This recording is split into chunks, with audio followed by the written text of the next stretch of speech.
नमस्ते भारत। इस वीडियो में हम एडुटेरिया के एनसीईआरटी प्रैक्टिस सेट को पढ़ रहे हैं। हमने हिस्ट्री के सेट से जो है इसे स्टार्ट किया है और यदि आप इस detailed analysis NCERT practice set को पढ़कर जाते हैं तो आपके किसी भी कम्पिटिटिव एग्जाम, चाहे वो बीपीएससी की परीक्षा हो या फिर बीपीएससी टीचर की परीक्षा हो, बिहार दरोगा की परीक्षा हो या फिर अन्य कम्पिटिटिव परीक्षा हो, वहाँ यह आपकी जो है काफ़ी मदद करेगा। हमने सेट नंबर 1 को जो है कंप्लीट कर लिया है। सेट 1 में जो है टोटल हिस्ट्री के 80 क्वेश्चन थे और वो ये 80 क्वेश्चन जो है क्लास 6 और क्लास 7 का जो एनसीईआरटी है, क्लास 6 और क्लास 7 का जो एनसीईआरटी जो हिस्ट्री वाला सेक्शन है उसको ये जो है कवर करता है, ये टोटल 80 क्वेश्चन। तो आप इस जो है चैनल के प्लेलिस्ट में टोटल 8 वीडियोज है, आप उसको देख सकते हैं, जो कि 10-10 क्वेश्चन के माध्यम से टोटल 80 क्वेश्चन को कवर किया गया है। और ये 6 और 7 के जो हिस्ट्री है, एनसीईआरटी का जो हिस्ट्री है उसको ये कवर करता है। और सेट नंबर जो 2 है, जो अभी हम स्टार्ट करने जा रहे हैं, ये एनसीईआरटी हिस्ट्री वाला जो सेक्शन है, एनसीईआरटी जो हिस्ट्री वाला सेक्शन है वो क्लास 8 और क्लास 9 के हिस्ट्री को कवर करता है। हम हर दिन जो है 10-10 क्वेश्चन फिर उसी तरह से पढ़ेंगे। तो चलिए हम स्टार्ट करते हैं। पहला नंबर क्वेश्चन जो है किससे पूछा हुआ है, तो पहला नंबर क्वेश्चन है कि भारतीय इतिहासकारों के द्वारा वर्णित इतिहास के संबंध में निम्नलिखित कथनों पर विचार करें। पहला कथन क्या है कि भारतीय इतिहास को आमतौर पर प्राचीन, मध्यकालीन तथा आधुनिक काल में बांटकर देखते हैं। तो हाँ, ये कथन जो है सही है कि जो भारतीय इतिहासकार हुए वो भारतीय इतिहासकारों के द्वारा जो है भारतीय इतिहास को सुविधा के दृष्टिकोण से जो है 3 भागों में बांटा गया। वो 3 भाग कौन से थे? प्राचीन इतिहास, मध्यकालीन इतिहास और फिर तीसरा भाग है आधुनिक भारत का इतिहास। तो प्राचीन भारत का इतिहास, मध्यकालीन भारत का इतिहास और आधुनिक भारत का इतिहास, इस तरह से जो है इतिहास को 3 भागों में बांटने का काम जो है भारतीय इतिहासकारों के द्वारा किया गया। तो पहला कथन क्या है? सही है। दूसरा कथन क्या है? दूसरा कथन है कि इतिहास को इन खंडों में बांटने की यह समझ पश्चिम से आई है। तो इतिहास को जो 3 खंडों में बांटा गया, चाहे प्राचीन भारत का इतिहास हो, मध्यकालीन भारत का इतिहास हो या फिर आधुनिक भारत का इतिहास हो, ये बांटने की जो समझ है, भारतीय इतिहासकारों की ये जो समझ है वो पश्चिम के देशों से आई है। तो ये कथन भी सही है। एनसीईआरटी में जो है ये स्टेटमेंट हूबहू दिया हुआ है, तो दूसरा कथन भी सही है। इसलिए हमारा आंसर सी हो जाएगा। यहाँ पे सही कथन, एक तरह से सही कथन ही बताना था, तो 1 और 2 दोनों कथन सही है। तो हम थोड़ा सा इतिहास के बारे में जान ले कि इतिहास को जो है, सबसे पहले तो ये पॉइंट पता होना चाहिए कि इतिहास का जनक, इतिहास का पिता किसे कहा जाता है। तो हेरोडोटस को इतिहास का पिता, इतिहास का जनक कहा जाता है। क्यों कहा जाता है? क्योंकि हेरोडोटस के द्वारा जो है इतिहास पर प्रथम पुस्तक लिखी गई, जिसका नाम क्या था? हिस्टोरिका जो है प्रथम पुस्तक है इतिहास पर लिखी गई, जो कि हेरोडोटस के द्वारा लिखा गया। इसीलिए हेरोडोटस को इतिहास का जनक, इतिहास का पिता कहा जाता है। और एक क्वेश्चन आप और याद रखेंगे जो कि एनसीईआरटी में दिया हुआ है कि 1817 में स्कॉटलैंड के एक विचारक हुए जेम्स मिल के द्वारा जो है एक पुस्तक लिखी गई। उस पुस्तक का नाम क्या है? History of British India. History of British India यानी कि ब्रिटिश भारत का इतिहास। History of British India, British Bharat का इतिहास पुस्तक किसके द्वारा लिखी गई है? जेम्स मिल के द्वारा लिखी गई है। और इस पुस्तक को जो है जेम्स मिल ने 3 कालखंडों में बांटकर लिखा है। 3 कालखंडों में बांटकर लिखा है। जब वो 3 कालखंड किस रूप में है? हिंदू, मुस्लिम और ब्रिटिश। हिंदू, मुस्लिम और ब्रिटिश।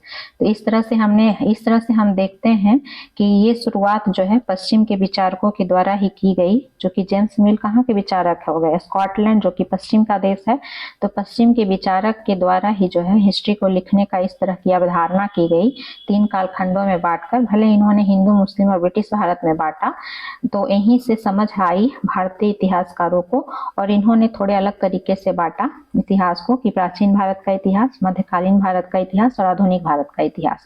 इस वजह से मैं यहाँ पर चर्चा कर दी, क्योंकि एनसीईआरटी में पॉइंट जो है दिया हुआ है। तो ये किताब का नाम पूछ सकता है कि history of British India, British Bharat का इतिहास किसके द्वारा लिखा गया है, तो जेम्स मिल के द्वारा लिखा गया है, और वो स्कॉटलैंड के एक विचारक हुए। और एक क्वेश्चन आप और याद रखेंगे कि अगर हम देखें सबसे पहले इतिहास को किसने तीन भागों में बांटने का श्रेय जाता है, तो वो जाता है क्रिस्टोफ सेलियरस को। क्रिस्टोफ सेलियरस को जाता है सबसे पहले इतिहास को 3 भागों में बांटने का श्रेय जो है क्रिस्टोफ सेलियरस को जाता है। तो ये कुछ पॉइंट है, याद रखेंगे आप।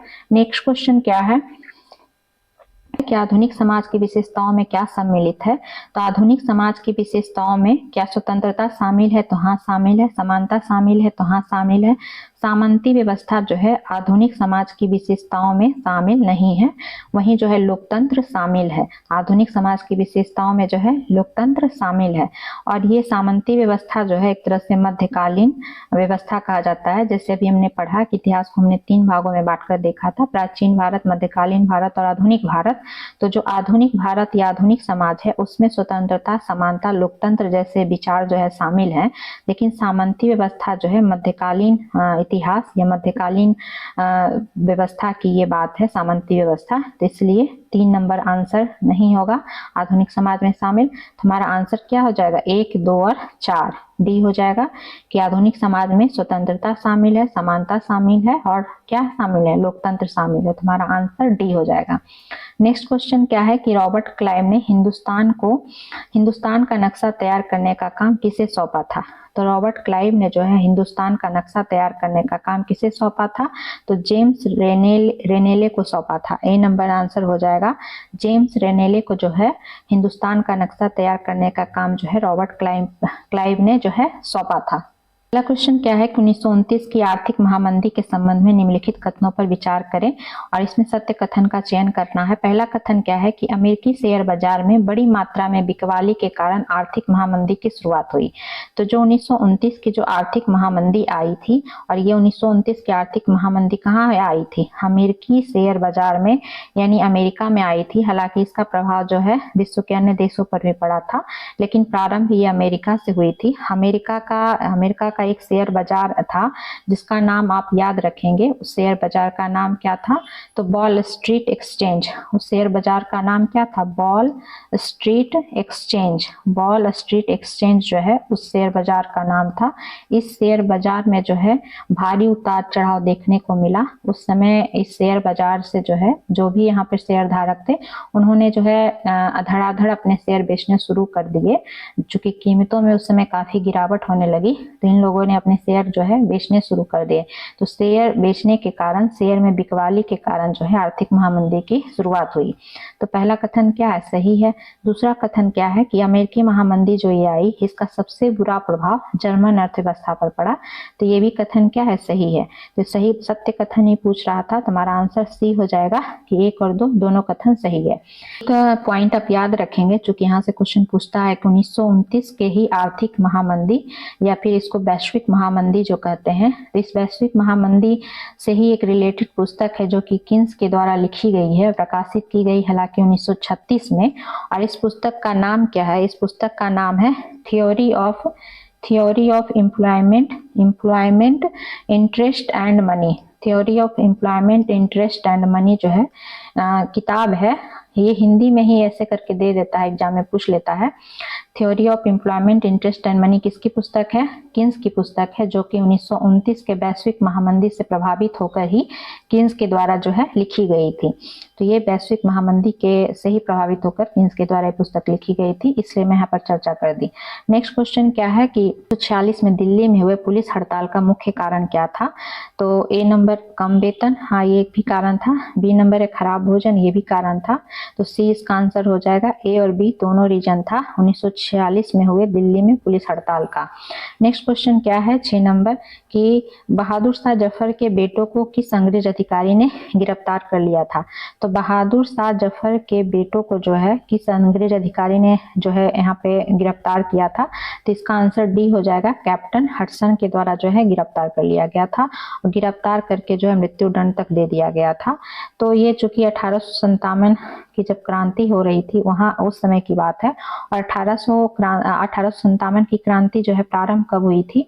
10 मई होती है, 10 मई 1857 को प्रारंभ होती है। कहाँ से प्रारंभ होती है? मेरठ से प्रारंभ होती है और जो है अन्य देश के अन्य भागों में फैल जाती है। तो कहाँ कहाँ फैलती है? दिल्ली हो गया, लखनऊ हो गया, चाहे इलाहाबाद हो गया, मतलब देश के सभी अन्य भागों में फैल जाती है।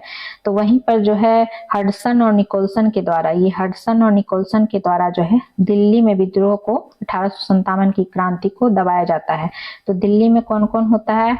जो अंग्रेज अफसर हडसन और निकोलसन, हडसन और निकोलसन के द्वारा जो है 1857 की क्रांति को दिल्ली में दबाया जाता है।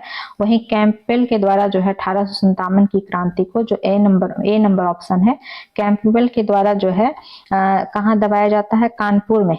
सर कॉलिंग कैंपबेल है, इसके द्वारा जो है कानपुर में 1857 की क्रांति को दबाया जाता है। और जनरल नील के द्वारा जो है इलाहाबाद में 1857 की क्रांति को दबाने का काम किया जाता है। तो ये सब 1857 की क्रांति से रिलेटेड कुछ अफसर है जो 1857 की क्रांति को दबाने का जगह जगह काम करते हैं। नेक्स्ट क्वेश्चन क्या है? वाणिज्यिक कंपनियों के बारे में निम्नलिखित कथनों पर विचार करें और सत्य कथन का चयन करना है। पहला कथन क्या है कि वाणिज्यिक कंपनियों का मुख्य लक्ष्य प्रतिस्पर्धा से बचकर मुनाफा कमाना था। तो जो वाणिज्यिक कंपनी थे उनका जो है ये लक्ष्य था कि वो कंपटीशन से बच करके अधिक से अधिक जो है मुनाफा कमाए। तो ये कथन क्या है? सत्य है। और ये वाणिज्यिक कंपनी का जिक्र कब का किया जा रहा है? जब औद्योगिक क्रांति होती है ब्रिटेन में, जब औद्योगिक क्रांति होती है 18वीं सदी में, उस समय की बात की जा रही है कि वाणिज्यिक कंपनी के रूप में जो उभरते हैं वो उसका मुख्य लक्ष्य होता है कि प्रतिस्पर्धा से बचते हुए अधिक से अधिक वो मुनाफा कमा सके। पहला कथन सत्य है। दूसरा है कि वे सस्ती चीजें खरीद कर उन्हें उच्च कीमतों पर बेचती थी। तो ये भी जो है वाणिज्यिक कंपनी जो कमर्शियल कंपनी के रूप में उभरी, उनका ये काम था कि सस्ती चीजों को खरीद करके उन्हें उच्च कीमत पर बेचना। तो दूसरा कथन भी सत्य है, इसलिए आंसर हमारा सी हो जाएगा। नेक्स्ट क्वेश्चन क्या है 8 नंबर कि बंगाल के नवाब सिराजुद्दौला और कंपनी के बीच टकराव का मुख्य कारण क्या था? तो बंगाल के नवाब सिराजुद्दौला और कंपनी यानी ईस्ट इंडिया कंपनी के बीच जो है टकराव का मुख्य कारण फरमान का दुरुपयोग था, क्योंकि ईस्ट इंडिया कंपनी जो है बंगाल के नवाब के द्वारा दिए गए फरमान का जो है काफी मिसयूज कर रही थी। वो कंपनी को दिया गया था, लेकिन वो कंपनी के जो अफसर थे वो अपने व्यक्तिगत हितों के लिए भी उस फरमान का यूज कर रहे थे। तो टकराव का मुख्य कारण यही था। तो ये नंबर आंसर हो जाएगा। बस यहाँ पर एक पॉइंट आप याद रखेंगे कि जो सिराजुद्दौला का जो है कब वो बंगाल का नवाब बनता है? तो 1756 से 57 के बीच जो है बंगाल का नवाब रहता है, जो सिराजुद्दौला रहता है। नेक्स्ट क्वेश्चन 9 नंबर क्या है कि सिराजुद्दौला के संबंध में निम्नलिखित कथनों पर विचार करें और सत्य कथन का चयन करना है। पहला कथन क्या है कि 1756 ईस्वी में मुर्शीद कुली खान की मृत्यु के बाद सिराजुद्दौला बंगाल का नवाब बना। तो ये कथन गलत है। ये कथन क्या है? गलत है, क्योंकि बंगाल का नवाब जो है 1756 में सिराजुद्दौला बना है, बट वो मुर्शीद कुली खान की मृत्यु के बाद नहीं बना है, बल्कि किसकी मृत्यु के बाद बना है? अलीवर्दी खान की मृत्यु के बाद बना है। अलीवर्दी खान की मृत्यु के बाद जो है बंगाल का नवाब बना है सिराजुद्दौला। तो इसलिए कथन एक गलत है। दूसरा कथन क्या है कि अंग्रेजों और सिराजुद्दौला के बीच राजस्व को लेकर विवाद था। तो ये कथन सही है। तीसरा है कि सिराजुद्दौला का रॉबर्ट क्लाइव के साथ 1757 ईस्वी में पलासी का युद्ध किया गया। तो ये भी कथन सही है। पलासी का युद्ध कब होता है? तो 23 जून 1757 को जो है पलासी का युद्ध होता है। किसके बीच होता है? तो यही सिराजुद्दौला और रॉबर्ट क्लाइव के बीच जो है पलासी का युद्ध होता है। यदि बीपीएससी के द्वारा जो है बार बार पूछा गया है तो आप इस पलासी के युद्ध को याद रखेंगे। तो तीसरा कथन भी सही है और पूछ रहा था क्या? सत्य कथन। तो इसलिए आंसर हमारा क्या हो जाएगा? हमारा आंसर जो है सी हो जाएगा। केवल 2 और 3 कथन क्या है? सत्य है और एक कथन गलत है।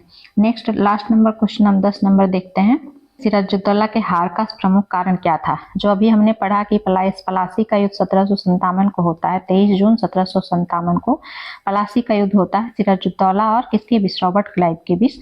तो उसके सिराजुद्दौला उस पलासी के युद्ध में हार जाता है। तो हार का प्रमुख कारण क्या था? तो यहाँ आंसर हो जाएगा सी। जो सिराजुद्दौला का जो सेनापति होता है मीर जाफर, उसकी धोखेबाजी के कारण जो है यहाँ पे सिराजुद्दौला जो है हार जाता है। तो इस हमारा आंसर क्या हो जाएगा, सी हो जाएगा। तो हमने इस तरह से जो है 10 क्वेश्चन को पढ़ा। आगे के और क्वेश्चन को जो है हम इसी तरह से कंटिन्यूटी में पढ़ने का प्रयास करते रहेंगे।